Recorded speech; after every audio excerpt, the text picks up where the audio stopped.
ان الحمد للہ نحمده ونستعینه ونستغفره ونعوذ باللہ من شرور انفسنا ومن سیئات اعمالنا من يهده الله فلا مضل له ومن يضلل فلا هادي له واشهد ان لا اله الا الله وحده لا شريك له واشهد ان محمدا عبده ورسوله اما بعد فان خير الحديث كتاب الله وخير الهدي هدي محمد صلى الله عليه واله وسلم وشر الامور محدثاتها وكل محدثة بدعة وكل بدعة ضلالة وكل ضلالة في النار.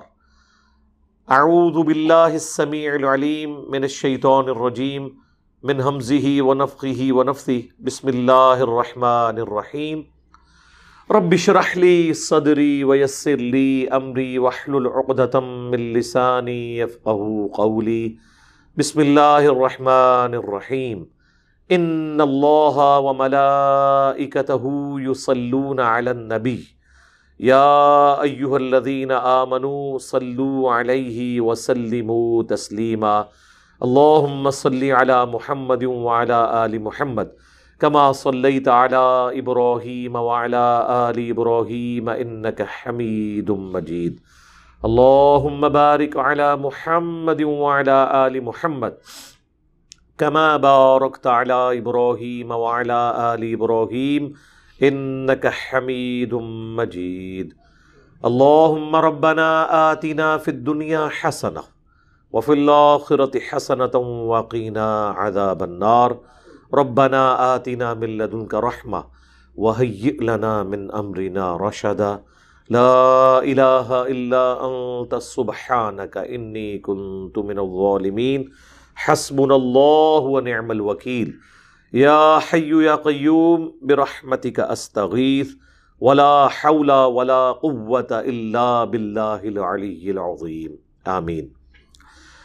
الحمدللہ آج 5 دسمبر 2021 کو قرآن کلاس نمبر 103 میں ہم انشاءاللہ تعالی سورہ المائدہ کے آخری 2 رکوع کور کریں گے، آیت نمبر 109 سے لے کر آنورڈ. اب چونکہ سورۃ المائدہ کنکلوڈ ہونے جا رہی ہے، قرآن حکیم کی صورتیں جب بھی کنکلوژن کی طرف جاتی ہیں تو بڑے ڈائنامک انداز میں پوری جو صورت کا مرکزی خیال ہوتا ہے، ویسے تو کئی ایک ٹاپکس ہوتے ہیں لیکن جو مرکزی ٹاپک ہوتا ہے اسے دوبارہ سے بیان کیا جاتا ہے. سورۃ المائدہ شریعت محمدیہ صلی اللہ علیہ وآلہ وسلم کے آخری احکامات ہیں، پلس سابقہ جو امتیں ہیں جیوز اور کرسچنز، ان میں سے بھی خصوص بالخصوص کرسچنز ان کے ساتھ آخری اللہ تعالیٰ کا خطاب ہے. اس کے اندر بڑے ہی جاندار انداز میں، پیشن کے ساتھ، اور میں کوشش کروں گا اس انداز کو ٹرانسلیٹ کروں جس طریقے سے تحدی کے انداز میں اللہ تعالیٰ نے اس فائنل ٹیسٹمنٹ میں انسانیت کے لیے پیغام چھوڑا ہے. اعوذ باللہ من الشیطان الرجیم. بسم اللہ الرحمن الرحیم. یوم یجمع اللہ الرسل. قیامت کے دن اللہ تعالی جمع کرے گا رسولوں کو. فیقول ماذا اجبتم. اور پھر ان سے پوچھے گا کہ تمہیں کیا جواب ملا تھا. یعنی اس میں امپلائیڈ ہے جب ہم نے تمہیں اپنا نمائندہ بنا کر دنیا میں بھیجا اور تم نے دعوت حق اپنی امت تک پہنچائی تو اس کے جواب میں امت نے کیا رسپانس کیا تھا. حالانکہ اللہ تعالیٰ کو پتا ہے کہ کیا جواب ملا ہے پیغمبروں کے ماننے والوں کی طرف سے. بعض لوگوں نے دعوت قبول کر لی، اکثریت نے انکار کیا. اس کے باوجود اللہ تعالیٰ رسولوں سے پوچھ رہا ہے کہ بتاؤ جب تم نے میری بات لوگوں میں کی تو لوگوں نے جواب میں کیا کہا. اچھا، اس سے یہ بات بھی پتہ چلی کہ رسول بھی اکاؤنٹیبل ہیں اللہ کی بارگاہ میں. صرف امتوں کو نہیں پوچھا جانا، رسولوں کو بھی پوچھا جانا ہے. اور اس کا ضرب سلام سورۃ الاعراف کے شروع میں ہی اللہ تعالیٰ نے اس ٹروتھ کو ریویل کیا ہے ظاہر ہے کہ یہ وہ آیات ہیں جو بعض لوگوں کے لیے ہضم کرنا مشکل ہو جاتی ہیں، چونکہ وہ پیغمبروں کو آلموسٹ منی گاڈ ہی مان رہے ہوتے ہیں دنیا میں۔ آیت نمبر ہے 6، فَلَنَسْأَلَنَّ الَّذِينَ أُرْسِلَ إِلَيْهِمْ، ضرور ہم پرسش کریں گے ان لوگوں سے جن کی طرف ہم نے رسولوں کو بھیجا تھا، وَلَنَسْأَلَنَّ الْمُرْسَلِينَ، اور ضرور ہم پوچھیں گے رسولوں سے بھی جو بھیجے گئے کہ بھئی تم نے اللہ کا پیغام پہنچایا۔ جو بخاری اور مسلم دونوں میں حدیث ہے، نبی علیہ السلام کا آخری خطبہ حجۃ الوداع سے بھی اگلے دن، وہ جو یوم النہر کا خطبہ ہے، یوم عرفہ سے بھی اگلے دن، ایک تو میدان عرفات میں ہوا، ایک اس سے اگلے دن ہوا، جس میں آپ نے فرمایا آج کون سا دن ہے، یہ کون سا مہینہ ہے، یہ کون سی جگہ ہے۔ اس میں آپ نے کنکلوژن کرتے ہوئے پوچھا تھا بتاؤ کیا میں نے اپنے رب کا پیغام تم تک پہنچا دیا؟ اور یہ سیم الفاظ میدان عرفات والے خطبے میں بھی ہے، صحیح مسلم کے۔ سب نے بیک زبان ہو کے کہا تھا کہ اللہ کے نبی آپ نے پیغام پہنچا دیا، پہنچانے کا حق ادا کر دیا، آپ نے ہماری بڑی خیر خواہی فرمائی۔ تو آپ نے 3 دفعہ یوں انگلی سے آسمان کی طرف اشارہ کر کے صحابہ کی طرف کیا، اللہم اشہد، اللہم اشہد، اللہم اشہد، اے اللہ گواہ رہنا، یہ مان رہے ہیں کہ میں نے اپنا پیغام ان تک پہنچا دیا جو تو نے میرے پاس امانتاً رکھا تھا۔ اور پھر آپ نے فرمایا کہ اب تمہاری ذمہ داری ہے، جو لوگ یہاں پہ موجود ہیں میری اس دعوت کو ان لوگوں تک پہنچا دیں جو یہاں پہ موجود نہیں، اور بعض اوقات جن کو بات پہنچائی جا رہی ہوتی ہے وہ زیادہ یاد رکھنے والے ہوتے ہیں بنسبت ان کے جو بات پہنچانے والے ہوتے ہیں۔ اور یہ بات صحیح ثابت ہوئی۔ اکثر اسلام کے دائی جو ہیں وہ آپ کو عجمی نظر آئیں گے بعد میں، صحابہ تابعین کے دور کے بعد۔ حدیث کی جتنی کتابیں آپ کو نظر آ رہی ہیں ان میں سے کوئی بھی عربی نہیں ہے۔ امام بخاری رشیا کے تھے، امام مسلم ایران کے تھے، نیشا پور کے، امام ترمذی اور ابو داؤد افغانستان کے رہنے والے تھے۔ آپ اندازہ لگائیں کہاں کہاں سے اٹھ کے گئے اور اللہ تعالیٰ نے کیا دعوت قبول کی، ان کی محنتیں قبول کی۔ آج سعودی عرب کے چینل کے اوپر اذان اور نماز کے وقفے کے دوران احادیث پڑھ کے بتا رہے ہوتے ہیں، اینڈ پہ بول رہے ہوتے ہیں رواہ البخاری، رواہ مسلم، رواہ ابی داؤد، تو وہ ان میں سے کوئی بھی عربی نہیں ہے۔ پیغام عرب میں آیا، کسٹوڈین اللہ نے الٹیمیٹلی اجمیوں کو بنا دیا۔ آج بھی دنیا میں 80% مسلمان نان عربی ہیں، 20% عربک ہیں۔ وما ارسلناک الا کافۃ للناس بشیرا ونذیرا، اے نبی ہم نے آپ کو نہیں بھیجا مگر پوری انسانیت کے لیے ڈر سنانے والا اور خوشخبری دینے والا۔ وما ارسلناک الا رحمۃ للعالمین، آپ کو نہیں بھیجا مگر رحمت بنا کے تمام جہان والوں کے لیے۔ تو رسولوں سے اللہ تعالیٰ پوچھے گا بتاؤ تمہیں کیا جواب ملا تھا؟ اللہ اکبر، قالوا لا علم لنا انک انت علام الغیوب۔ اللہ کا رعب دیکھیں کہ رسول جواب دے رہے ہیں کہ یہ اللہ ہمیں نہیں پتا، بے شک تو سارے غیب کا جاننے والا ہے۔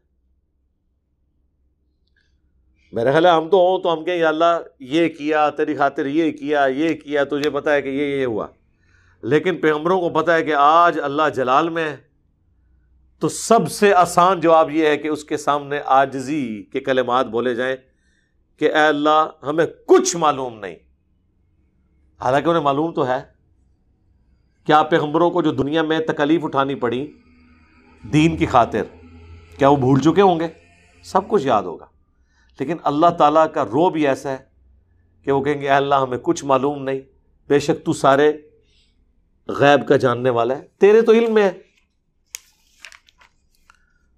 اس کانٹیکسٹ میں کئی ایک آیات ہیں قرآن حکیم میں، اور اس میں ایک ضربہ سنام آپ سمجھ لیں، ایپیکس اور چوٹی، وہ سورہ آل عمران کی آیت نمبر ہے، سورۃ النساء کی آیت نمبر 41۔ فَكَيْفَ إِذَا جِئْنَا مِن كُلِّ أُمَّةٍ بِشَهِيدٍ، وہ وقت کیسا ہوگا کہ جب ہم ہر امت میں سے گواہ کو اٹھائیں گے، یعنی وقت کے پیغمبر کو، کہ گواہی دے یا تو اپنے ماننے والوں کے حق میں یا ان کے خلاف۔ جو سورۃ الفرقان کی آیت نمبر 30 میں آیا نا، وقال الرسول یا رب ان قوم اتخذوا هذا القرآن مہجورا، رسول اللہ شکایت کریں گے کہ اللہ میری قوم نے قرآن کو پیٹھ کے پیچھے ڈال دیا تھا. شفاعت بھی کریں گے اور شکایت بھی کریں گے قرآن چھوڑنے والوں کے لیے. اچھا مزے کی بات دیکھیں، یہ جو بات ہے نا یہ پاسٹ ٹینس کے سیغے سے بیان ہوئی ہے. ویسے ہم جب دنیا میں بات کرتے ہیں نا، میں اب ترجمہ میں نے کیا ہے کہ رسول اللہ شکایت کریں گے، لیکن عربی میں پتہ کیا ہے؟ رسول اللہ نے شکایت کی. کیوں؟ عربی زبان میں کسی چیز کو ڈیفینیٹ ثابت کرنے کے لیے ماضی کے قصے میں بیان کیا جاتا ہے کہ جیسے ماضی میں کوئی واقعہ ہو چکا نا تو وہ تو کنفرم ہے کہ ہوا ہے. یوں ہی سمجھو کہ قیامت والے دن یہ ہو چکا، رسول اللہ شکایت کر چکے، کریں گے نہیں، گویا کہ کر چکے. تو وہ وقت کیسا ہوگا کہ جب ہم ہر امت میں سے ایک گواہ کو اٹھائیں گے، وَجِئْنَا بِكَ عَلَىٰ هَٰؤُلَاءِ شَهِيدًا، اور اے نبی آپ کو اپنی امت کے بارے میں ہم آپ کو گواہ بنا کر اٹھائیں گے. یہ وہ آیت ہے جس کے بارے میں بخاری اور مسلم دونوں میں حدیث ہے. عبداللہ ابن مسعود کہتے ہیں کہ ایک دن نبی علیہ السلام ممبر پہ تشریف فرما تھے، آپ نے مجھے کہا کہ عبداللہ آؤ مجھے قرآن سناؤ. میں نے عرض کیا اللہ کے رسول، قرآن تو آپ پہ نازل ہوا ہے، میں آپ کو قرآن سناؤں؟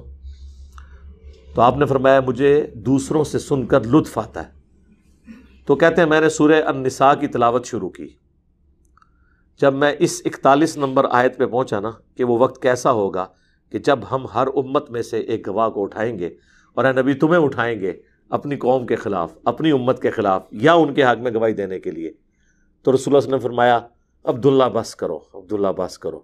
کہتے ہیں میں نے جب نگاہ اٹھا کے دیکھا تو رسول اللہ کی آنکھوں سے آنسو روا تھے کہ مجھے اپنی امت کے خلاف گواہی دینی پڑے گی. اچھا نبی علیہ السلام پریشان ہے کہ مجھے امت کے خلاف گواہی دینی پڑے گی ان کے برے کرتوتوں کی وجہ سے، اور امت خوش ہے کہ جو کچھ بھی ہے تیرے محبوب کی امت سے ہے. ویسے تو نبی علیہ السلام کو بھی خوش ہونا چاہیے نا، اگر جنت کی گارنٹی پوری امت کو مل چکی ہے تو پھر رونے والی تو بات ہی کوئی نہیں ہے. اور یہ خوشی کے آنسو نہیں ہے، کیونکہ انہوں نے کیا کہا؟ عبداللہ بس کرو. یہ کس وقت کہا جاتا ہے کہ انسان کا دل اس وقت پسیجا ہوا ہو کہ مجھے کیا کرنا پڑے گا، ورنہ تو کہنا سبحان اللہ ایک بار پھر پڑھ، میری امت بخشی گئی، میرے خوشی کے آنسو ہوں گے. نہیں، یہ خوشی کے آنسو نہیں تھے، بلکہ اس پریشانی کے تھے کہ اکثر امت جہنم میں جانے والی ہے والعیاذ باللہ تعالی. وَلَقَدْ ذَرَأْنَا لِجَهَنَّمَ كَثِيرًا مِّنَ الْجِنِّ وَالْإِنسِ،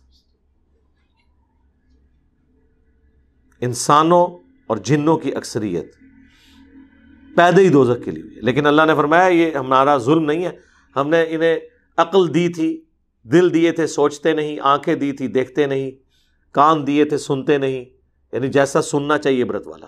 اولئک کالانعام بل ہم اضل، یہ چوپایوں کی مانند ہے بلکہ اس سے بھی گئے گزرے. اچھا اللہ کے نبی علیہ السلام کو اس سینسٹیوٹی کا پتہ تھا. صحیح مسلم میں حدیث ہے قیامت کے دن جسے اس کے عمل نے پیچھے چھوڑ دیا اس کی نسبت اور نسب اسے آگے نہیں لے کے جا سکتا. یعنی کہ میں فلاں بڑے کا بیٹا ہوں. اور پھر بخاری اور مسلم دونوں میں حدیث ہے اے میری بیٹی فاطمہ میرے مال سے جو کچھ لینا ہے دنیا میں لے لے، اگر تو اللہ کے حضور پکڑی گئی میں تیرے کچھ کام نہیں آؤں گا. اے نبی کے چچا عباس بن عبد المطلب اپنے بھتیجے سے جو کچھ دنیا میں لینا لے لو، آخرت میں اگر پکڑے گئے میں تمہارے کچھ کام نہیں آؤں گا. اے نبی کی پھوپھی صفیہ مجھ سے جو کچھ لینا ہے دنیا میں لے لو، آخرت میں اللہ کے حضور پکڑی گئی تو میں کچھ کام نہیں ہوں گا. اور یہ حدیث بخاری مسلم دونوں میں اس آیت کے کانٹیکسٹ میں جب قرآن پاک میں اللہ تعالیٰ کی طرف سے نبی علیہ السلام کو حکم ہوا کہ اپنے قریبی رشتہ داروں کو آپ ڈر سنا دیں. ہم رسول اللہ کے بیان پہ جب ڈرانے والی باتیں کرتے ہیں کہتے ہیں ڈرانے رہنے نے، تو اللہ کے نبی نے ڈرا کے ہی گئے نے سرکار. آپ کا منصب ہی ڈرانا ہے. خوشخبری اس کے لیے ہے جو ڈرنے کے بعد بندے کا بچہ بن جائے تو اس کے لیے خوشخبری ہے، ورنہ آپ کا جو پرائمری جو ہے وہ انذار ہے. وَأُوحِيَ إِلَيَّ هَذَا الْقُرْآنُ لِأُنذِرَكُم بِهِ وَمَن بَلَغَ، اے نبی تم فرما دو کہ مجھے قرآن اس لیے وحی کیا گیا تاکہ میں اس کے ذریعے تمہیں ڈر سناؤں اور جس تک بھی یہ کتاب پہنچے. یہ ہے ڈر. اب وہ ٹریجک سٹوری کا آغاز ہو رہا ہے. حضرت عیسیٰ ابن مریم کی پیشی ہو رہی ہے اللہ کی بارگاہ میں. آپ ذرا اس منظر کو تصور میں لے کے آئیں کہ قیامت کا دن ہے، اللہ تعالیٰ کی عدالت لگی ہوئی ہے، اور مجرم کی حیثیت سے نہیں، اللہ کے اولو العزم پیغمبر کی حیثیت سے عیسیٰ ابن مریم پیش ہو رہے ہیں، جنہوں نے اپنا کام بڑی ایمانداری سے کیا ہے۔ عیسیٰ ابن مریم کے ساتھ اللہ کی گفتگو کا سٹائل دیکھیں، اور پھر آپ ذرا تصور کریں کہ باپے تے شے ہی کوئی نہیں، تسی میں تے شے ہی کوئی نہیں۔ سورہ الاحزاب اور سورہ الشورى میں 5 اولو العزم پیغمبروں کا ذکر ہوا جو سب سے اعلیٰ درجے کے ہیں۔ محمد رسول اللہ صلی اللہ علیہ وآلہ وسلم، ابراہیم خلیل اللہ، موسیٰ کلیم اللہ، نوح علیہ السلام، اور عیسیٰ روح اللہ، عیسیٰ روح اللہ، اللہ اکبر، وجیہن فی الدنیا والآخرہ ومن المقربین، سورہ آل عمران میں دنیا اور آخرت میں اللہ کے حضور وجاہت والے۔ اللہ کے حضور کس کی وجاہت ہو سکتی ہے؟ اتنا مقام ہے حضرت عیسیٰ کا۔ ومن المقربین، یعنی آپ مقربین کو، یعنی ہمارے خاص قریبی لوگ، جسے اب دنیا میں کہا جاتا ہے نا میرا رائٹ ہینڈ، من المقربین، لیکن ان سے گفتگو کیا ہو رہی ہے؟ اذ قال اللہ، جب کہ اللہ فرمائے گا۔ ویسے لفظی ترجمہ ہے کہ اللہ نے فرمایا، لیکن چونکہ مستقبل ڈیفینٹ ہے جو اللہ فرما رہا ہے، اس لیے اللہ نے اسے ماضی کے سیغے میں کہ گویا یہ ہو چکا۔ یہ وہ کوئی فلمی سین نہیں ہے جو بعد میں ایڈٹ ہو جائے گا، یہ ریالٹی ہے ہونے والی۔ جب اللہ فرمائے گا یا عیسیٰ ابن مریم، اے عیسیٰ مریم کے بیٹے، اذکر، یہ میں نے وقف چکے کیا اس لیے الف کے اوپر پیش کریں، یاد کر، نعمتی علیکا، اس نعمت کو جو میں نے تجھ پہ کی تھی، وعلی والدتک، اور تیری والدہ پر۔ ظاہر ہے والدہ پہ بھی اللہ نے ان کو جان والوں کے لیے نشانی بنا دیا، اللہ نے بغیر شوہر کے انہیں اولاد دے دی۔ اذ ایدتک بروح القدس، جبکہ میں نے تیری مدد کی تھی اے عیسیٰ ابن مریم روح قدس کے ذریعے، یعنی جبرائیل کے ذریعے، یعنی ایک تائید حاصل تھی، اتنے بڑے بڑے معجزے ان سے ظاہر ہوئے۔ تکلم الناس فی المہد وکہلا، جبکہ تو لوگوں سے کلام کرتا تھا مہد میں بھی، یعنی ماں کی گود میں بھی، شیرخارگی کی عمر میں بھی، اور بڑی عمر کو پہنچ کر بھی، الٹیمیٹلی دعوت حق بلند کی۔ تو سورہ مریم میں آیا نا کہ جب لوگوں نے سیدہ مریم کے اوپر تہمت لگائی یہودیوں نے، تو انہوں نے بچے کی طرف اشارہ کیا، تو بچے نے کہا کہ مجھے اللہ تعالیٰ نے پیغمبر بنایا ہے، میں اللہ کا بندہ ہوں، اور مجھے اپنی والدہ کے ساتھ حسن سلوک کرنے والا بنایا، مجھے تورات اور انجیل کی تعلیم دی۔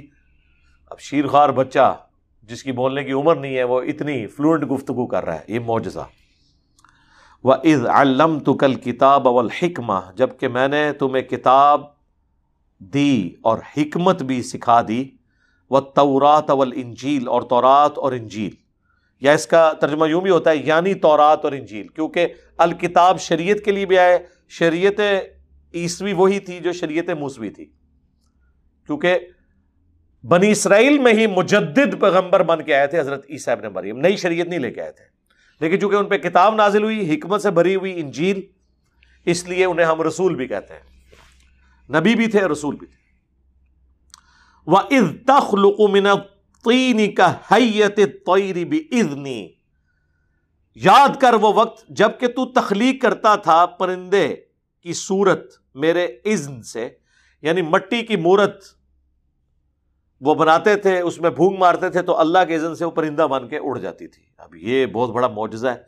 حضرت عیسیٰ ابن مریم کے زمانے میں میڈیکل کی جو فیلڈ تھی اس زمانے میں جو تھی وہ اپنے عروج پہ تھی، ظاہر آج والے عروج پہ تو نہیں، لیکن اس زمانے کے اعتبار سے۔ تو اللہ تعالیٰ نے معجزہ بھی وہ دیا کہ جو چیلنجنگ ہو ان کے لیے۔ حضرت موسیٰ علیہ السلام کے زمانے میں کیا چیز عروج پہ تھی؟ جادو۔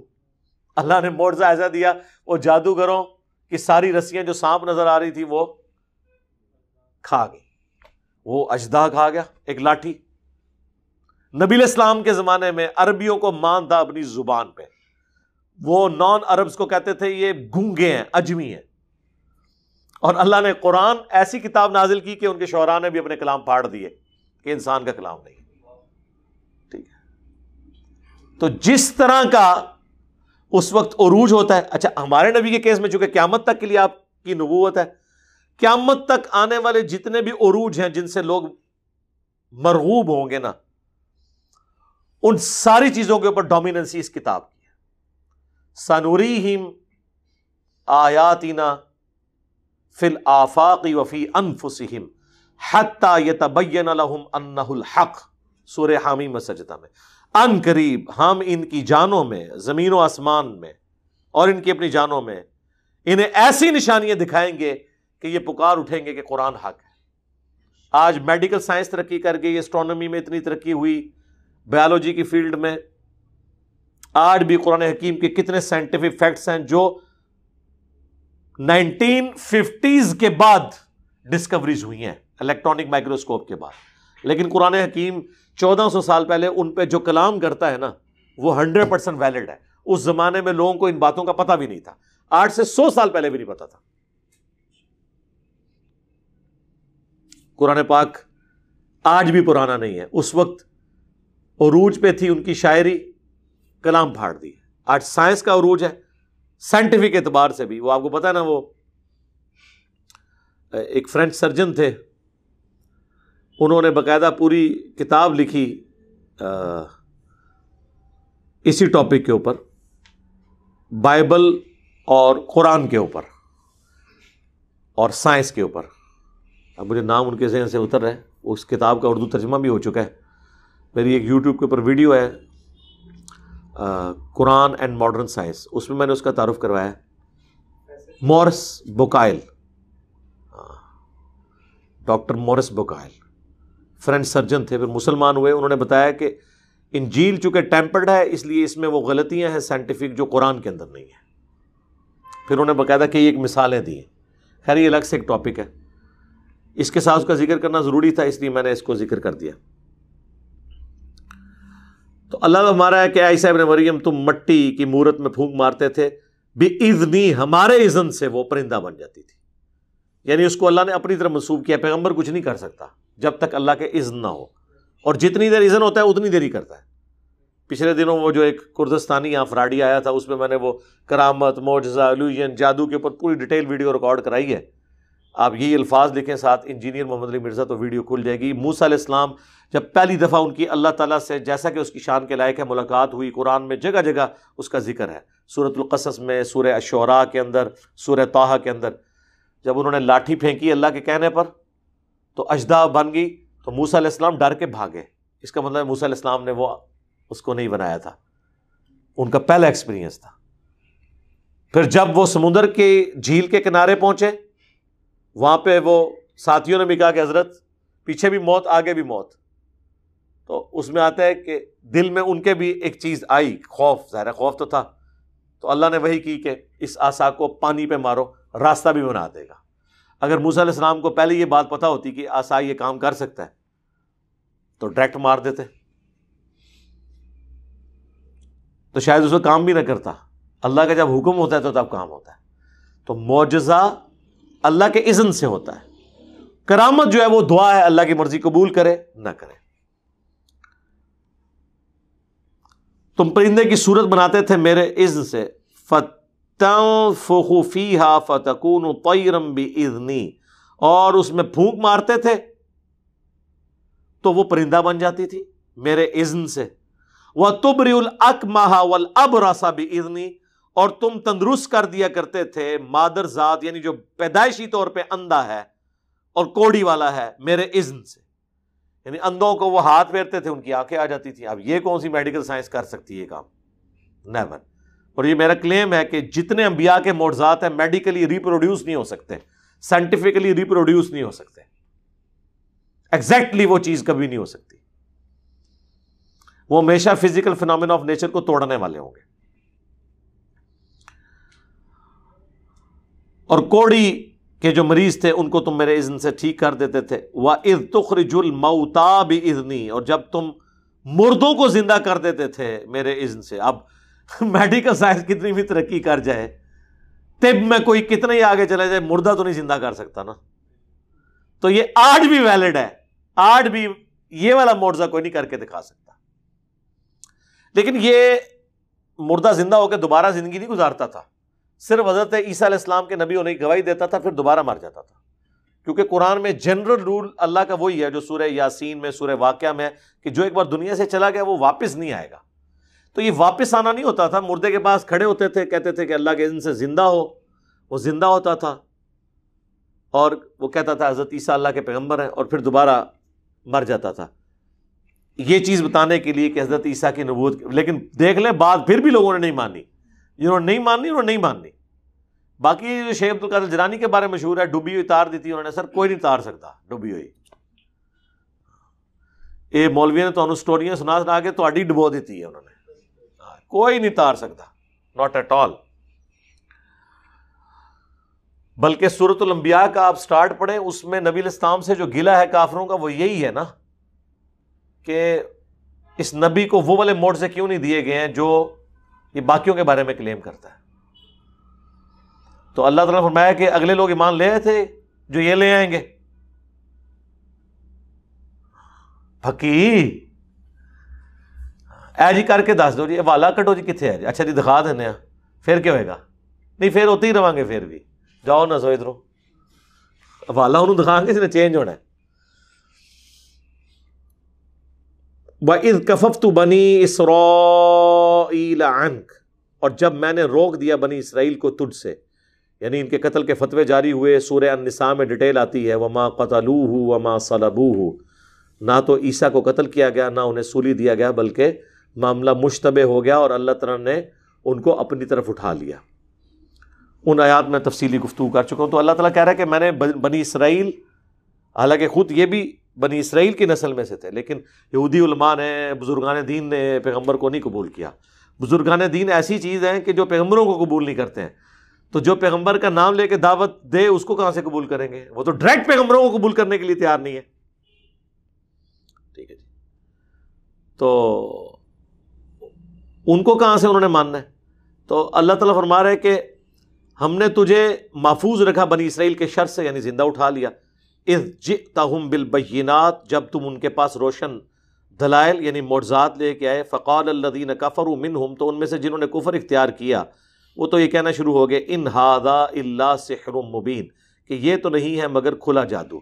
یہ آخری معنی یہی ہوتا تھا جب کوئی جواب نہ ہو، حتیٰ کہ ہمارے نبی علیہ السلام کے بارے میں سورۃ الحجر کے سٹارٹ میں آیا کہ اگر ہم کوئی آسمان سے ایسی کتاب نازل کر دیتے، سورۃ الانعام میں بھی، جس کو یہ اپنے ہاتھوں سے چھو بھی لیتے، تب بھی انہوں نے کہنا تھا کہ یہ ہم پہ جادو ہو گیا، یہ اوپر سے نہیں نازل ہوئی، یہ ادھر سے ہی ہوئی ہے کہیں سے۔ تو حال تو کوئی نہیں ہے، جب آپ نے بات نہیں ماننی تو نہیں ماننی۔ اچھا لوگوں کو لگتا ہے کہ یار ایسے کیسے ہوتا ہوگا، سر ہم آپ کو ابھی تجربہ کروا دیتے ہیں۔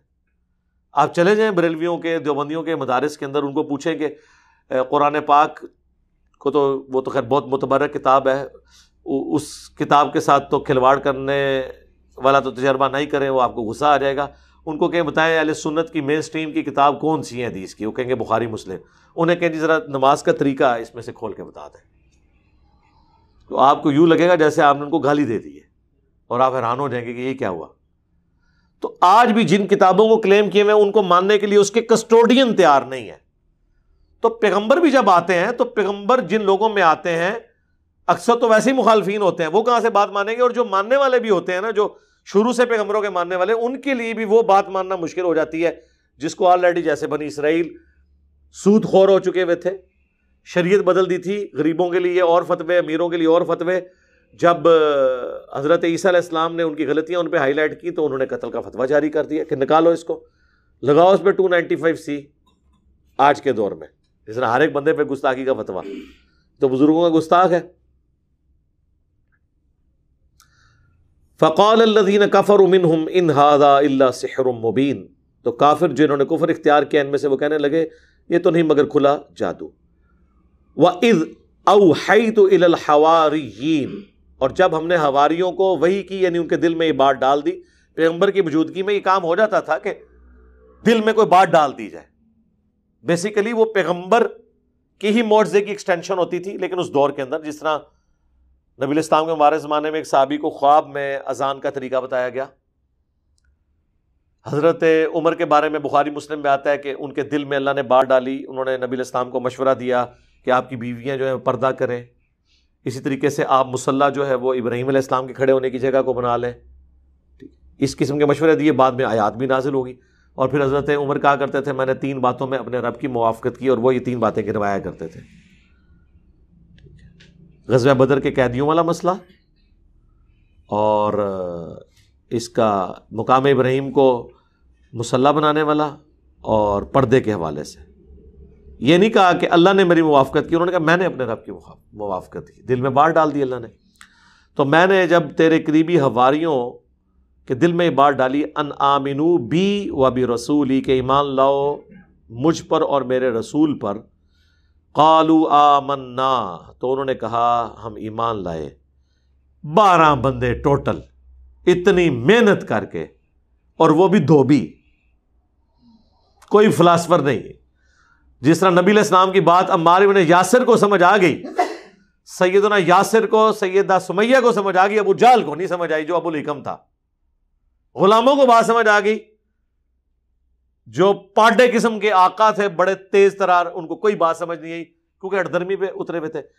یہاں پہ حضرت عیسیٰ علیہ السلام نے جب محسوس کیا کوئی بات نہیں سن رہا، تو وہ گلیلی ایک جھیل تھی، وہ ابھی بھی موجود ہے، جس کے کنارے پہ دھوبی کپڑے دھویا کرتے تھے، انہوں نے ادھر جا کے بات کرنا شروع کی۔ 12 دھوبی ان پہ ایمان لے آئے، وہ حواری، ان کی قسمت میں ہدایت لکھی تھی۔ یہ آج آپ کو جو عیسائیت نظر آ رہی ہے، یہ حضرت عیسیٰ علیہ السلام کی زندگی میں نہیں پھیلی ہے جو دنیا میں تھی، یہ تو حضرت عیسیٰ علیہ السلام کے اٹھائے جانے کے بھی آلموسٹ آپ سمجھ لیں 300 سال کے بعد، کانسٹنٹائن 2 جو ہے، جو رومن امپائر کا شہنشاہ تھا بت پرست، اس نے عیسائیت قبول کر لی تھی۔ تو اس وقت جو حاکم کا دین ہوتا تھا وہی رعایا کا دین ہوتا تھا، تو وہ پھر پوری رعایا کو مجبوراً عیسائیت قبول کرنی پڑی، اور اسی دوران وہ 300 سال کے لیے حضرت عیسیٰ علیہ السلام کے جو تابعین تھے، یعنی اصحاب الکہف، وہ سلائے گئے، جنہوں نے اپنا ایمان محفوظ کرنے کے لیے چلے گئے تھے غار کے اندر، جو سورۃ الکہف میں ذکر ہے۔ تو 300 سال بعد اٹھے تو سب رومن امپائر مسلمان ہو چکی ہوئی تھی، یعنی اس دور میں تو مسلمان ہی اسے کہیں گے نا، جب تک انہوں نے فرسودہ عقائد نہیں اختیار کیے۔ قالوا آمنا واشہد باننا مسلمون، تو انہوں نے کہا ہم ایمان لائے اور اے اللہ گواہ ہو جا کہ ہم مسلم ہیں۔ دیکھ لیں، ہم بریلوی دیوبندی اہل حدیث نہیں ہیں، اور حضرت عیسیٰ کے ماننے والے بھی مسلم ہی ہیں، ہم بھی مسلم ہیں کیونکہ دین ابراہیمی پہ ہیں۔ اے اللہ گواہ ہو جا ہم مسلم ہیں۔ اللہ اکبر۔ اذ قال الحواریون یا عیسیٰ ابن مریم، جب حواریوں نے کہا اے عیسیٰ مریم کے بیٹے، هل یستطیع ربک، کیا تیرا رب اس بات کی قدرت رکھتا ہے، ان ینزل علینا مائدۃ من السماء، کہ وہ آسمان سے ڈائریکٹ کھانا ہمارے لیے، ڈائریکٹ جنتی کھانا آ جائے۔ اسی وجہ سے اس کا نام سورہ مائدہ ہے، یہ مائدہ کھانے کو۔ قال اتقوا اللہ، عیسیٰ ابن مریم نے جواب میں کیا کہا، ڈر جاؤ اللہ سے، ان کنتم مؤمنین، اگر واقعی تم ایمان والے ہو نا تو ڈر جاؤ، منہ مانگا معجزہ نہ مانگو۔ اگر یہ معجزہ ظاہر ہوا اور پھر کسی کو شک اور تردد ہوا تو پھر کیا ہوتا ہے، اللہ کا عذاب آ جاتا ہے۔ جس طرح قوم سمود نے اونٹنی کا معجزہ ڈیمانڈ کیا، جب اونٹنی پہاڑ سے نکلی کافر ہو گئے، اللہ نے سب کو برباد کر دیا۔ قالوا نريد ان ناكل منها، انہوں نے کہا نہیں ہماری تو بس اتنی خواہش ہے کہ ہم اس میں سے کھائیں، وتطمئن قلوبنا، اور ہمارے دل مزید سکون پکڑ جائیں، اطمینان آ جائے، ونعلم ان قد صدقتنا، اور ہم یہ جان لیں کہ آپ نے ہم سے سچا وعدہ کیا، ونکون علیہا من الشاہدین، اور سب سے بڑھ کر ہم گواہ ہو جائیں گے کہ ہم نے اپنی آنکھوں سے ہی معجزہ دیکھا ہے۔ اب ان بھولے بھالے حواریوں سے کو پوچھے کہ اللہ کے بندو، جو پیغمبر تمہارے سامنے مردہ زندہ کر رہا ہے، جو پیغمبر مادر ذات اندھوں کو آنکھیں دے رہا ہے، مٹی کی مورت بنا کے اس میں بھونک مار رہا ہے، پرندہ اڑ رہا ہے، اب اس سے یہ والا معجزہ تو اس کے مقابلے میں کچھ بھی نہیں ہے، آسمان سے کوئی کھانا نازل ہونا۔ اسی لیے عیسیٰ ابن مریم نے کہا دیکھنا پھر، اب قال عیسیٰ ابن مریم، تو عیسیٰ ابن مریم نے کہا ٹھیک ہے، لو پھر دعا کی اللہ سے، اللہم ربنا، یہ قرآن کی واحد دعا ہے جو اللہم اور ربنا کے ساتھ ہے، ورنہ جتنی دعائیں ہیں وہ ربنا کے ساتھ ہے۔ اسی کے تحت ہم دعاؤں میں اللہم بھی ساتھ لگا لیتے ہیں۔ قرآن میں دعا سورۃ البقرہ کی آیت نمبر 201 میں کیا آئی ہے؟ ربنا آتینا فی الدنیا حسنہ، لیکن بخاری مسلم میں آئی ہے اللہم آتینا فی الدنیا حسنہ۔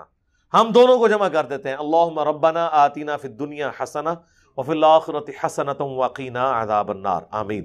یہاں پہ حضرت عیسیٰ ابن مریم نے دونوں الفاظ، اے اللہ، اے ہمارے رب، انزل علینا مائدۃ من السماء، ہم پر نازل کر آسمان سے کھانا، تکون لنا عیدا لاولنا وآخرنا، تاکہ وہ ہمارے لیے عید کا دن قرار پائے اگلوں اور پچھلوں کے لیے، یعنی ایک نشانی ہو جائے کہ تو نے ہم پر کھانا نازل کیا تھا۔ اسی سے وہ عید میلاد النبی بھی نکال رہے ہوتے ہیں نا، وہ کہتے ہیں جی اگر کھانا نازل ہو تو عید کا دن ہے تو نبی علیہ السلام آئے تو ہم کہتے ہیں ٹھیک ہے یار، آپ لغت کے طور پر اس کو بولے عید۔ اصطلاحاً اللہ کے نبی علیہ السلام نے 2 عیدیں بتائی ہیں، عید الفطر اور عید الاضحیٰ۔ ہاں ویسے تو یوم عرفہ بھی عید ہے، ٹھیک ہے جی، جامعہ ترمذی میں، بخاری مسلم میں موجود ہے، جمعہ بھی عید ہے، وہ تو 52 تو جمعے عیدیں بن گئی، تو وہ آپ جتنی مرضی کریں۔ وَآیَةً مِنْکَ، اور تیری طرف سے ایک معجزہ بھی ہمارے لیے نشانی ہو جائے گی، وَارْزُقْنَا، اور تیری طرف سے تو ہمیں اپنی طرف سے رزق عطا فرما، وَأَنْتَ خَيْرُ الرَّازِقِينَ، اور تو بہتر روزی دینے والا ہے۔ اب عیسیٰ ابن مریم نے یہ دعا تو کی، یہ ہمیں ڈیٹیل نہیں ملتی کہ وہ کھانا نازل ہوا تھا یا نہیں ہوا تھا۔ مجھے تو لگتا ہے کہ کوئی نہیں نازل ہوا، کیونکہ آگے اللہ نے جو شرط لگائی ہے اس کے بعد وہ ہماری پیچھے ہی ہٹ گئے ہوں گے، ورنہ اگر نازل ہوا ہوتا تو اللہ تعالیٰ ذکر کر دیتا کہ یہ لو رزق حاضر ہے۔ بہرحال اس پہ چونکہ قرآن خاموش ہے، دونوں طرف بات جا سکتی ہے۔ قال اللہ نے فرمایا انی منزلها علیکم، دیکھو میں نازل تو کر دوں گا کھانا، فمن یکفر بعد منکم، اس کے بعد اگر کسی نے کفر کیا، فانی اعذبہ عذابا لا اعذبہ احدا من العالمین، پھر میں اسے ایسا عذاب دوں گا جو جہان والوں میں کسی کو نہیں دیا ہوگا، کیونکہ جب آپ منہ مانگا معجزہ مانگ لیں اور وہ پورا ہو تو پھر عذاب آ جاتا ہے۔ اسی لیے سورہ بنی اسرائیل میں جو رسول اللہ سے 9 معجزے مانگے گئے تھے نا کافروں کی طرف سے، کہ اس کا کوئی باغ ہو، اس میں نہریں رواں ہو، یہ ہمیں آسمان پہ چڑھ کے بتائے، اور چڑھنے کو بھی نہیں مانیں گے، ہمارے سامنے کتاب لے کے اترے، اس کا ایک باغ ہو، تو اللہ نے اس کے اینڈ پہ کیا فرمایا تھا کہ نبی تم فرما دو میں تو بشر ہوں، انسان ہوں، ڈر سنانے والا آیا ہوں۔ کیونکہ معجزہ اگر آ جاتا، منہ مانگا، پھر پتہ صاف تھا، پھر خالد بن ولید نے رضی اللہ عنہ نہیں ہونا تھا، 19 سال تک مسلمانوں سے لڑتے رہے، اینڈ پہ اللہ نے ان کا ایمان قبول کر لیا، اور پھر اللہ نے وہی تلوار رومن اور پرشینز کے اوپر مسلط کر دی۔ یہ بات ہے، تو یہ رحمت ہے اللہ کی کہ منہ مانگا معجزہ نہ دکھایا جائے۔ اب وہ آخری رکوع جس کے اوپر میری الگ سے ایک ویڈیو موجود ہے، اللہ تعالیٰ کی حضرت عیسیٰ ابن مریم سے، یہ بڑی سخت گفتگو ہے، یہ کلائمیکس ہے چونکہ سورت کا۔ وَإِذْ قَالَ اللَّهُ يَا عِيسَى ابْنَ مَرْيَمَ، اور یاد کرو وہ وقت کہ جب عیسیٰ ابن مریم سے اللہ تعالیٰ فرمائے گا، یعنی گویا کہ یہ ہو چکا، پاسٹ ٹینس کے سیغے میں، جس طرح پاسٹ ڈیفینیٹ ہے اسی طرح سمجھ لو یہ مستقبل ڈیفینیٹ ہے، ہو چکا۔ أَأَنْتَ قُلْتَ لِلنَّاسِ اتَّخِذُونِي وَأُمِّيَ إِلَٰهَيْنِ مِن دُونِ اللَّهِ، کیا تو نے لوگوں سے کہا تھا کہ تجھے اور تیری ماں کو اللہ کے سوا معبود بنا لیا جائے؟ اس میں پتہ چل گیا من دون اللہ کون ہو گیا؟ عیسیٰ ابن مریم بھی اور ان کی والدہ بھی، اولو العزم پیغمبر بھی 5 میں سے، اور اولیاء کی سردار بھی یعنی ان کی والدہ بھی۔ جی من دون اللہ بت ہوتے ہیں، بت بھی ہوتے ہیں، فرشتے بھی ہوتے ہیں، جن بھی ہوتے ہیں، پیغمبر بھی ہوتے ہیں، جب لوگ انہیں اللہ کے مقابلے پہ کھڑا کر لیں، ورنہ پیغمبر جو ہے وہ حزب اللہ ہیں، لیکن جب اللہ کے مقابلے پہ آئیں گے تو توحید تو ننگی تلوار ہے۔ قال سبحانک، انہوں نے کہا اے اللہ تو پاک ہے۔ کیا لطیف اشارہ ہے، اب یہ ہم ترجمہ نہیں کر سکتے یہاں پہ، اس کے اندر کیا قیامت مضمر ہے کہ اے اللہ غلطیوں سے تو صرف تو پاک ہے، یعنی لغزش کا احتمال تو موجود ہو سکتا ہے کسی انسان کے اندر، پاک تو صرف تو۔ ما یکون لی ان اقول ما لیس لی بحق، مجھے کب شایع تھا اس بات کا، میں کیسے اہل ہو سکتا ہوں کہ میں ایسی بات ان سے کروں جس کا مجھے کوئی حق حاصل نہیں ہے۔ سورہ آل عمران میں نہیں آیا کبھی ایسا نہیں ہوا کہ ہم کسی پیغمبر کو کتاب اور حکمت دے کے بھیجیں اور وہ لوگوں سے یہ کہنا شروع کر دے کہ لوگوں میرے بندے بن جاؤ، بلکہ وہ تو یہی کہے گا کونو عباد لی، نہیں وہ کہے گا کونو ربانیین، اللہ والے بن جاؤ، ربانی بن جاؤ۔ اللہ فرماتا ہے پیغمبر کی بھی جرت نہیں ہے۔ تو کہیں گے اے اللہ تو پاک ہے، مجھے کب شایع تھا کہ میں وہ بات کروں جس کا میں اہل ہی نہیں ہوں۔ ان کنت قلتہ فقد علمتہ، اگر میں نے کوئی ایسی بات کی ہے تو تیرے علم میں تو ہوگی۔ اچھا اب یہ نہ سمجھے کہ حضرت عیسیٰ ابن مریم کو چرب زبانی اللہ سے کر رہے ہیں کہ اللہ تم نے سارا کچھ پتا ہے نا، میرے کو کیوں پوچھ رہے ہیں؟ نہیں، یہ ڈرے ہوئے ہیں کہ اے اللہ کہیں بالفرض کبھی اگر کوئی ایسی بات ہو بھی گئی ہوئی تو تیرے علم میں ضرور ہوگی۔ یعنی وہ اپنا کانفیڈنس لوز کیے ہوئے کہ میں نے تو کوئی بات ایسی نہیں کی، لیکن پھر بھی میں کلین چٹ اپنے آپ کو نہیں دیتا، کیونکہ سٹارٹ انہوں نے کس سے کیا؟ سبحانک، پاک تو صرف تو ہے۔ اب آپ کہیں گے یہ ترجمہ میں کیوں کر رہا ہوں؟ اس لیے کہ حضرت یونس علیہ السلام نے اللہ سے کیا کہا تھا جب مچھلی کے پیٹ میں رکھے گئے، اور سورہ الصافات میں اللہ نے فرمایا اگر یونس مچھلی کے پیٹ میں ہم سے وہ دعا نہ کرتے تو وہ مچھلی کے پیٹ سے اس دن نکالے جاتے جس دن مردے قبروں سے نکالے جائیں گے، یعنی ہم ان کی وہ لغزش کی معافی نہ کرتے۔ کیا دعا کی تھی؟ لا الہ الا انت سبحانک، اے اللہ تیرے سوا کوئی معبود نہیں، پاک صرف تو ہی پاک ہے، انی کنت من الظالمین، بے شک میں ہی ظالم ہوں۔ پیغمبروں کو ہم معصوم عن الخطا کہتے ہیں، پاک نہیں ہوتے وہ والا پاک جو سبحان ہے، وہ سبحان اللہ ہی ہے۔ ہاں سبحان الرسول کہیں پڑھا آپ نے؟ نہیں، ہو ہی نہیں سکتا۔ کمزوریاں ہر انسان کے ساتھ لگی ہوئی ہیں، دیکھیں جو بلٹ ان کمزوریاں ہیں اس سے تو نہیں کوئی نکل سکتا۔ اللہ کھانے پینے کا محتاج ہے کہ نہیں؟ اور پیغمبر ہے؟ سورۃ المائدہ میں ہے عیسیٰ ان کی ماں روٹی کھایا کرتے تھے، کھانے کے محتاج تھے، تو یہ کمزوری ہے، گناہ نہیں ہے، لغزش نہیں ہے، ایک کمزوری ہے ان کے اندر۔ پاک صرف اللہ کی ذات ہے، پیغمبر معصوم ہے، پاک نہیں ہے۔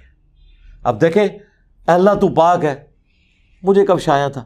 بالفرض اگر میں نے کوئی بات کی بھی ہے تیرے علم میں تو ہے، تعلم ما فی نفسی ولا اعلم ما فی نفسک، تو جانتا ہے جو کچھ میرے جی کے اندر ہے اور میں نہیں جانتا کہ تیرے جی میں کیا ہے۔ یہ ہے وہ ڈر کہ اللہ تو نے اب کیا فیصلہ کیا ہوا ہے، یہ جو میری پرسش ہو رہی ہے تو اب کرنے تو کیا جا رہا ہے، مجھے نہیں پتا، تقدیر کا کیا فیصلہ ہے وہ تیرے علم میں۔ یہ کون کہہ رہا ہے؟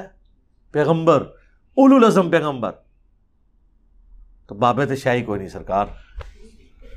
ایک کہندے نے جناب وہ شیخ عبد القادر جیلانی فرمایا میں تے جنت ہی نہیں جانا جب تک سارے مرید نہ لے جان، اور سرکار اتنے تمہیں کھنگن نہیں دینا کسی نے، اتنے تے پیغمبر دیکھ رہو وہ بھی کہہ رہے نے یا اللہ تو پاک ہے، کیتا کچھ بھی نہیں، پچھلے نے کیتا ہے، جواب دے حضرت عیسیٰ ابن مریم ہو رہے ہیں۔ انک انت علام الغیوب، بے شک غیبوں کا جاننے والا تو ہی ہے۔ دیکھ لے علم غیب بھی کلیئر ہو گیا، مجھے نہیں پتا تیرے جی میں کیا ہے، تجھے پتا ہے، اور پھر الٹیمیٹلی پتا تو تجھے ہی ہوگا، مجھے تو اتنا ہی پتا چلے گا جتنا تو وہی کے ذریعے بتائے گا، عالم الغیب تو صرف تو ہے۔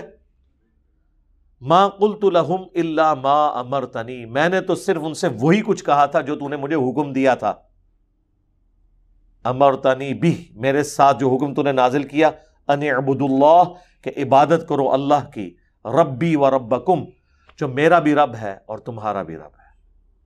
میں نے تو توحید کی بات کی، اپنا رب بھی تجھی کو مانا اور اسی کی تبلیغ اپنے ماننے والوں کو کی۔ وَكُنْتُ عَلَيْهِمْ شَهِيدًا مَا دُمْتُ فِيهِمْ، اور اے اللہ میں اس وقت تک ان پر گواہ تھا جب تک کہ میں ان کے اندر رہا۔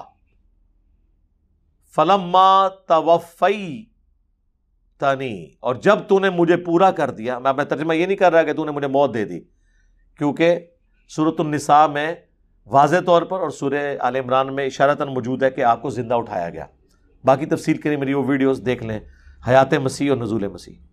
جب تو نے مجھے اٹھا لیا کنت انت الرقیب علیہم، اس وقت تو ہی ان پر گواہ تھا. یعنی میں حاضر و ناظر کوئی نہیں تھا وفات کے بعد. یہ کہتے ہیں نا جی اللہ کے نبی علیہ السلام مدینہ شریف میں قبر میں ہے لیکن وہاں بیٹھے ہوئے ہمیں دیکھ رہے ہیں، یہاں پہ موجود نہیں ہے لیکن دیکھ رہے ہیں. لیکن عیسیٰ ابن مریم کیا کہہ رہے ہیں کہ جب تو نے مجھے اٹھا لیا میں ان پہ گواہ بھی نہیں تھا. وَأَنْتَ عَلَىٰ كُلِّ شَيْءٍ شَهِيدٌ، اور تو ہی ہر بات پہ گواہ ہے.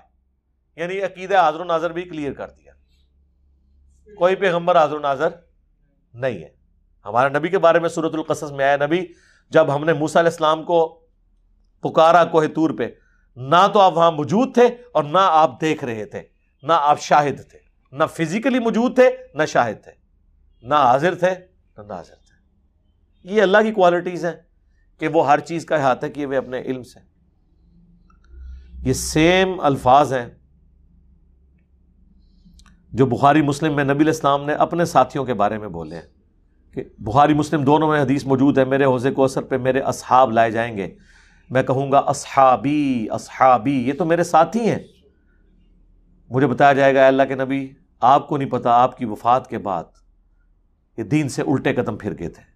اور بخاری میں موجود ہے یہ وہ لوگ تھے جو حضرت ابوبکر کے دور میں مرتد ہوئے، منکرین زکوٰۃ بن گئے، جن کے خلاف حضرت ابوبکر کو تلوار اٹھانی پڑی. فتح مکہ پہ یہ لوگ مسلمان تھے. تو پھر میں کہوں گا کہ سحقن سحقن لمن غیر بعدی، ان پہ پھٹکار ہو، ان کو مجھ سے دور کر دو جنہوں نے میرے بعد میرے دین کو بدل دیا. اور پھر بخاری مسلم الفاظ ہیں، میں اس وقت وہی کہوں گا جو عبد صالح عیسیٰ ابن مریم کہیں گے. کیا؟ پھر حضور نے یہ آیت تلاوت کی کہ اے اللہ جب تک میں ان میں موجود تھا ان پر گواہ تھا، جب تو نے مجھے اٹھا لیا پھر تو ہی ان پر گواہ تھا. اب یہ اگلی آیت، ان تعذبہم، اگر تو انہیں عذاب دے، فإنہم عبادک، تو یہ تیرے بندے ہیں، تو مالک ہے ان کا. وإن تغفر لہم، اور اگر تو ان کو بخشی دے، فإنک انت العزیز الحکیم، تو غالب ہے، حکمت والا ہے، تجھ سے تو کوئی نہیں پوچھ سکتا کسی کو بخشنا چاہے تو. اللہ اکبر. اس بات کو کرنے کی ضرورت کوئی نہیں تھی لیکن اس ایک جملے نے مسلمانوں کا عقیدہ کلیئر کر دیا. اسی سورۃ المائدہ میں آیت نمبر 72 میں عیسیٰ ابن مریم جو دنیا میں خطبہ دیتے تھے، یا بنی اسرائیل اعبدوا اللہ ربی و ربکم انہ من یشرک باللہ فقد حرم اللہ علیہ الجنہ ومأواہ النار وما للظالمین من انصار. اے بنی اسرائیل اولاد یعقوب، عبادت کرو اس رب کی جو تمہارا بھی رب ہے میرا بھی رب ہے. بے شک جس نے اللہ کے ساتھ شرک کیا اللہ نے ایسے شخص پہ جنت حرام کر دی ہے اور اس کا ٹھکانہ آگ ہے اور وہاں اس کا کوئی مددگار نہیں ہوگا. یہ بات جو حضرت عیسیٰ ابن مریم دنیا میں اپنے ماننے والوں کو بتاتے رہے، قیامت کے دن وہ اپنی بات بھول جائیں گے؟ اس جملے سے تو یہی لگ رہا ہے کہ اے اللہ اب یہ تیرے بندے ہیں، چاہے انہیں عذاب دے چاہے انہیں تو بخش دے. جبکہ دنیا میں تو عیسیٰ ابن مریم یہ کہہ کے گئے تھے جو مشرک ہے اس کا ٹھکانہ جہنم ہے، اس پہ جنت حرام ہے، یعنی بخشش کوئی نہیں اور کوئی مددگار بھی نہیں. اور یہاں عیسیٰ ابن مریم تو مدد ہی کر رہے ہیں، گویا کہ سفارش کر رہے ہیں کہ یا اللہ تیرے بندے ہیں، چاہے بخش دے چاہے عذاب دے. تو یہ اللہ نے میرے پہ حکمت کھولی ہے، میں نے کہیں اس بات کو نہیں پڑھا، اس طرف اشارہ، اور مجھے بھی کچھ عرصہ پہلے یہ دماغ میں بات آئی کہ جان بوجھ کے اللہ نے ایسا کیا ہے کہ تاکہ اگر کسی کو وہم ہے نا کہ یہ دنیا میں ڈرانے کے لیے باتیں تھی، آخرت کوئی نہ کوئی جیک لگ ہی جائے گا، کوئی بابا پھڑ کے کوئی زبردستی یا اللہ من وضو کرایا سی نے تو انہوں نماز نہیں آتی تو وضو نے کہ کرایا ہونا ہے، اے بے تے پڑھ دینے، عربی سیکھی نہیں ہوئی. تو اللہ نے یہاں کلیئر کر دیا کہ اولو العزم پیغمبر جو 5 ہیں سورۃ الاحزاب اور سورہ شورى میں، محمد رسول اللہ، ابراہیم خلیل اللہ، موسیٰ کلیم اللہ، عیسیٰ روح اللہ اور نوح علیہ السلام علیہم السلام اجمعین. اگر وہ اولو العزم پیغمبروں میں سے ایک پیغمبر عیسیٰ ابن مریم اپنے ماننے والے مشرکین کے لیے بھی قیامت کے دن شفاعت کرے گا یہ کہہ کے کہ اللہ تیرے بندے ہیں. اب اتنے جلال میں شرک کے اندر یہ چھوٹی سی بات بہت بڑی سفارش ہے، اس کے اوپر ذرا توجہ کریں. اس میں تو جواب یہ ہونا چاہیے تھا کہ عیسیٰ تجھے نہیں پتا کہ مشرکی کیسے تم سفارش کر رہے ہو. لیکن یہ اس لیے وہ کریں گے، اور اللہ نے قرآن میں ہمیں پہلی فلم چلا دی ہے کہ اگر عیسیٰ ابن مریم بھی سفارش کرے کسی مشرک کے لیے تو سفارش قبول نہیں ہونی، تو بابت شاہی کوئی نہیں کہ کسی نو باؤں بڑھ کے جنت اچ لے جان گے، یا کلیم کرو کہ عبد القادر جیلانی یا تمہارے جو بڑے بڑے بابے کلیم کیے ہوئے ہیں، اور تم تو ان بابوں کے بارے میں یہ کہتے ہو کہ یہ بابے تو کسی صحابی کہ گھوڑے کی قدموں کی خاک جو اس کے ناک میں بیٹھتی ہے اس کے برابر نہیں ہے، تو پیغمبروں کا تو ذکر ہی نہ کرو، وہ تو اللہ کے چنے ہوئے بندے ہیں، وہ تو مخلص ہیں۔ باقی جو صحابہ تو زیادہ تر مخلص ہو سکتے ہیں، مخلص تو نہیں ہے نا، مخلص ہیں اللہ کے لیے اخلاص شو کرنے والے، مخلص تو صرف انبیاء ہیں۔ تو اے اللہ تیرے بندے ہیں، چاہے انہیں عذاب دے چاہے بخش دے۔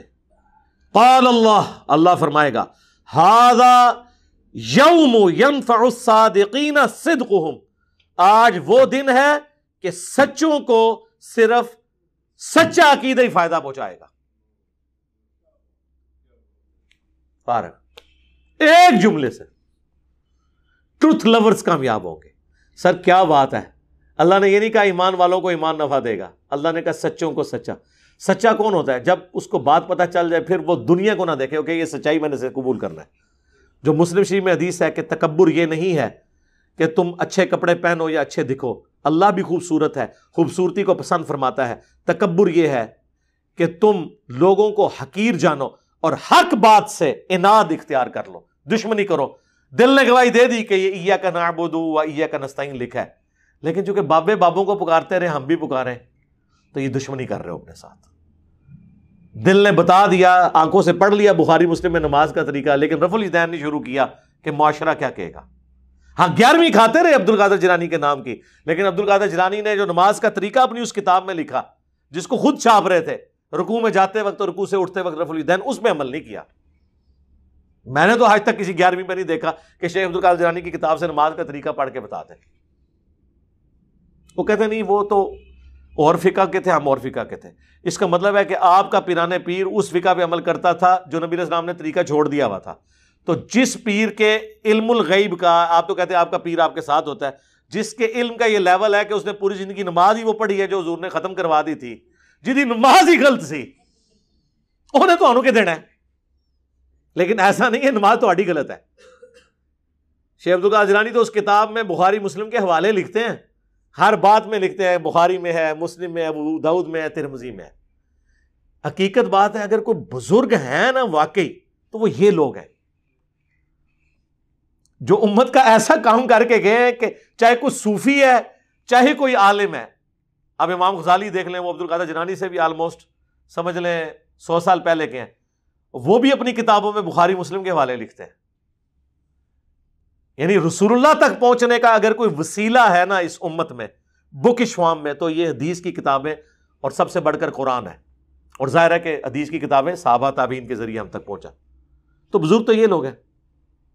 قال اللہ فرمائے گا ھذا یوم ینفع الصادقین صدقہم، آج وہ دن ہے کہ جس دن سچوں کو سچائی ہی نفع دے گی۔ لہم جنات تجری من تحتها الانہار، ان کے لیے باغات ہیں جس کے نیچے نہریں بہتی ہوں گی، خالدین فیہا ابدا، اس میں رہیں گے ہمیشہ ہمیش۔ رضی اللہ عنہم ورضوا عنہ، اللہ ان سے راضی اور وہ اللہ سے راضی۔ اللہم اجعلنا منہم مع النبیین والصدیقین والشہداء والصالحین، اللہم انا نسألک جنت الفردوس مع النبیین والصدیقین والشہداء والصالحین، آمین۔ دیکھ لیں رضی اللہ عنہم ورضوا عنہ، سارے وہ لوگ ہیں جنہوں نے دنیا میں اللہ کو راضی کر لیا، اس کے پیغمبروں کی پیروی اختیار کر لی۔ ذالک الفوز العظیم، یہ ہے بڑی کامیابی۔ یعنی دنیا میں تو لوگ کامیابی سمجھتے ہیں کہ بہت زیادہ دولت کما لی، بہت بڑا سٹیٹس حاصل کر لیا، بہت زیادہ فالوور ہو گئے، کسی کے بہت زیادہ مریدین ہو گئے، چاہنے والے ہو گئے۔ دنیا میں ایک شخص فٹ پاتھ پہ لاوارث مر جائے، اس کی لاش کا دفنانے والا بھی کوئی نہ ہو، لیکن اس نے زندگی اللہ کے لیے گزاری ہے، اسے کوئی فرق نہیں پڑتا، وہ اللہ کی جنتوں میں پہنچ چکا۔ رومن امپائر کی بیٹل فیلڈز کے اندر جو صحابہ تیل کے کڑاہوں میں روسٹ کیے گئے، وہ روسٹ ہوتے ہی جنت میں پہنچ گئے. صحیح بخاری میں موجود ہے نا, جعفر طیار جو حضرت علی کے بھائی تھے, غزوہ موتا میں ان کے 2 بازو کٹ گئے تھے. حضور نے فرمایا اللہ نے اسے جنت میں 2 پر دیے ہیں, اسی لیے ان کو طیار کہا جاتا ہے. طیارہ اردو میں بھی لفظ استعمال ہوتا ہے نا عربی کا, اڑنے والا, اور وہ جنت میں اڑ رہے ہیں. ادھر بازو کٹے ہوئے ہیں اور ادھر جنت میں. سبحان اللہ. ذالک الفوز العظیم, یہ ہے بڑی کامیابی. للہ ملک السماوات والارض, بادشاہی تو ساری کی ساری آسمانوں اور زمین کی اللہ ہی کے لیے ہے. وما فیہن, اور جو کچھ اس کے درمیان ہے. اچھا قرآن میں یہ جو جملہ ہے نا, جو کچھ آسمانوں میں ہے اور زمین میں اور جو ان کے درمیان ہے, اس سے مراد ہوتا ہے پوری کائنات. اور حقیقت بھی ہے, اگر آپ زمین کو سینٹر آپ کسی کو بھی مان سکتے ہیں, باقی ہر چیز سب سے اوپر آسمان ہے, اور نیچے آپ سورج لے لیں, آپ زمین لے لیں, آپ مارس لے لیں, اس کو سینٹر مان لیں, جو کچھ اس کے درمیان ہے وہ پوری کائنات ہی آ جاتی ہے. چونکہ زمین میریکل پلانٹ ہے, اس لیے اللہ تعالیٰ زمین کا ذکر خصوصیت سے کرتا ہے. جو کچھ آسمانوں میں, زمین میں, جو کچھ ان کے درمیان میں ہے, سب کا مالک اللہ ہے, اسی کی بادشاہی ہے. وَهُوَ عَلَىٰ كُلِّ شَيْءٍ قَدِيرٌ, اور وہ ہر چیز کے اوپر قادر ہے. اب یہ کنکلوژن ہوئی ہے اس آیت کے اوپر. اللہ سے بات شروع ہوئی تھی, اللہ ہی پہ ختم ہوئی ہے. ٹھیک ہے, پیغمبر اللہ کا تعارف کروانے آتے ہیں, امام اللہ کا تعارف کروانے آتے ہیں, بابے اللہ کا تعارف کروانے آتے ہیں. لیکن افسوس, جب بابے اللہ رسول کا تعارف کروانے کی بجائے اپنی عبادت کروانا شروع کر دیں اور کہ آپ ہمارے ساتھ اٹیچ ہو, تو میرا خیال ہے کسی شخص کی گمراہی کے لیے یہی کافی ہے کہ وہ یہ کلیم کرے کہ جو میرے ساتھ اٹیچ ہوگا میں اسے جنت میں ذات لے جاؤں گا. میرے بھائی یہ تو گارنٹی کوئی شخص اپنے بارے میں نہیں کہہ سکتا کہ میں نے جنت میں جانا ہے کہ نہیں, صرف گمان ہی رکھ سکتا ہے. اللہم من احییتہ منا فاحیہ علی الاسلام ومن توفیتہ منا فتوفہ علی الایمان. اللہ تعالیٰ سے دعا ہے جو حق بات میں نے کہی اللہ تعالیٰ ہمارے دلوں میں راسخ فرمائے. اگر جذبات میں میرے منہ سے کوئی غلط بات نکل گئی تو اللہ تعالیٰ ہمارے دلوں سے دھو دے, ہمیں معاف بھی فرما دے. کتاب و سنت کی تعلیمات پر عمل کر کے دوسرے بھائیوں تک پہنچانے کی توفیق عطا فرمائے. سبحانک اللہم و بحمدک, اشہد ان لا الہ الا انت, استغفرک و اتوب الیک, وما علینا الا البلاغ المبین. آمین.